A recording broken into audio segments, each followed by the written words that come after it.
Hula dancers are called into position by the Hawaiian word ho'omakaukau. It means get ready. That's what the disaster preparedness guide is called in the phone book. Most hotels, B&Bs, and vacation rentals have them handy. There's everything from emergency numbers to disaster info and tsunami evacuation maps.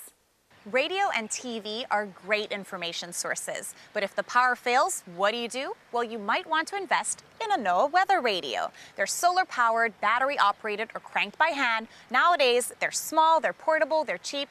This you could throw in your suitcase. Some you could even put in your pocket. Know where your emergency shelter is. Know what you're going to do ahead of time. I think being prepared really helps people. And finally, have a family plan. Know where you'll go, what you'll take with you, and how you're going to get in touch with each other. Have an out-of-state contact that family members can call in case phone lines are saturated, and program them under ICE in case of emergency. You want to be able to make the right decision, not in a moment of stress, but because you've prepared ahead of time. One hazard most people are familiar with is a hurricane. Fortunately, these don't surprise us. We know they're coming. Watches and warnings are put out days in advance, so there's time to prepare. Bob Ballard is the forecaster with the National Weather Service. Hurricane season for the Central Pacific, which includes Hawaii, runs from June 1st to November 30th. As the season goes along, Hawaii typically has an increasing risk for hurricanes. The last hurricane that made a direct hit in the islands was Hurricane Iniki on September 11, 1992. We haven't seen a destructive hurricane of that magnitude in more than 20 years. But keep in mind that even remnants of a tropical cyclone can cause issues. The weakening or remnants of tropical cyclones tend to bring a tremendous amount of rain, more rain than most people have ever seen.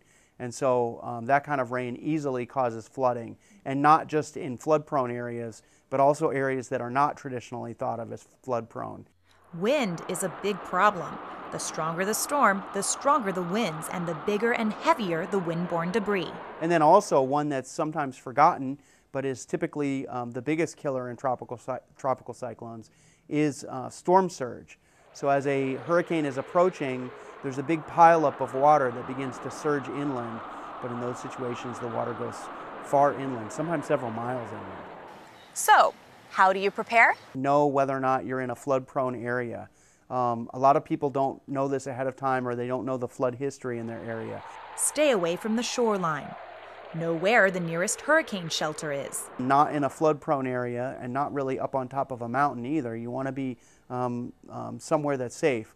The designated shelters have all been looked at as areas which should be able to withstand that type of thing. Don't forget your disaster kit, enough extra cash, water, non-perishable foods, prescription medications, and baby and pet essentials to last several days. Bring important papers with you too. And know that the Red Cross will be near. They're probably already going to start staging resources even before we issue watches to get things ready. If a hurricane or tropical cyclone is approaching the islands, keep up to date with the latest information through TV, radio, and online. We really want to get a hold of official information and then have a way to get information during and after the storm. Go to scd.hawaii.gov for links to these online resources.